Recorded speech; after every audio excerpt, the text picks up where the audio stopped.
একটা জিনিস কি, যে এই যে নিউজটা আজকে যেটা প্রথম আলোতে নিউজটা প্রথম করেছিল, যে 20টা আসলে সমঝোতা, তারা বলছে 20টা এমপি চাচ্ছে, 3জন মন্ত্রী চাচ্ছে, এই ধরনের একটা নিউজ আজকে প্রথম আলোতে ছাপা হয়েছে।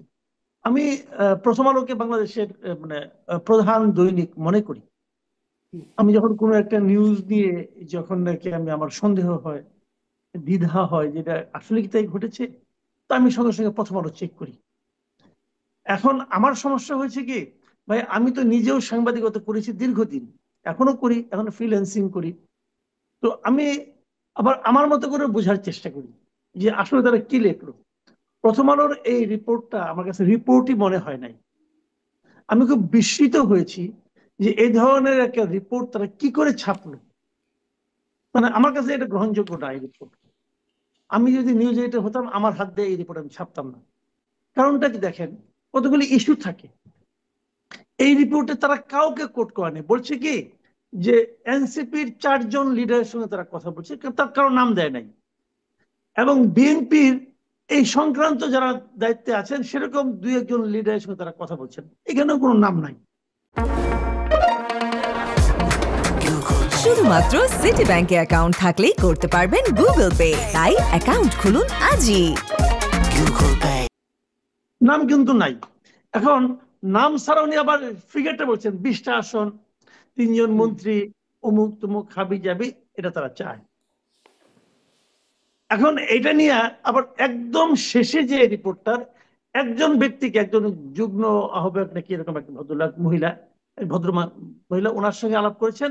উনি অস্বীকার করেছেন যে না, এই ধরনের কোনো কিছু আমরা করছি না। তাহলে একজন লোককে যাকে আপনি কোট করতে পারলেন, উনি অস্বীকার করলেন। আর বায়বীয় কিছু ব্যক্তির কথা আপনি বললেন যারা এগুলো বলেছে, সেটা আপনি হেডলাইন করলেন। ভাই এটা জার্নালিজম না। মতিউর রহমান সাহেবের প্রতি আমার পূর্ণ শ্রদ্ধা রেখেই বলছি, this is not journalism. Speculation আর জার্নালিজম এক জিনিস না ভাই। এই রিপোর্টটা আপনি একদমই আপনার এই পত্রিকার সঙ্গে যায় না। এটা আমি এই পত্রিকা অনেক উপরে তুললাম না একটু আগে। আমি এই পত্রিকার কাছে এই ধরনের রিপোর্ট আশা করি না, এটা যায় না। পরিষ্কার কথা। নাসিরুদ্দিন পাটোয়ারি আজকে কি বলছেন, আমার কাছে খুব ভালো লাগছে। এই নাসিরুদ্দিন পাটোয়ারি কিছু কিছু কথা নিয়ে আমি আগে হাস্যরস করতাম, মানে বিরক্ত হইতাম, কিন্তু আজকে তার কথা আমার খুবই ভালো লাগছে। সে বলছে যে মতিউর রহমান সাহেব সে পরামর্শ দিচ্ছে যে হয় সাংবাদিকতা করেন, আর তাহলে রাজনীতি করেন। যদি রাজনীতি করতে চান তাহলে আমাদের কাছে আসেন, আমরা আপনাকে নমিনেশন দেব। আমি মনে করি জনাব মতিউর রহমান গত কয়েক বছরের মধ্যে, তাকে নিয়ে কিন্তু সাবেক যে ছিলেন, যে সরকার প্রধান হাসিনা অনেক কথা বলছে, শেখ হাসিনা অনেক কথা বলছেন, অনেক অপমানসূচক কথা বলছেন। ওইগুলো যদি যতটুকু অপমানিত হওয়ার কথা, অপমানিত হওয়ার কথা নয়, বরং ওনার জন্য সম্মানই বয়ে এনেছিল। এইটা যদি অপমানিত হওয়া উচিত না।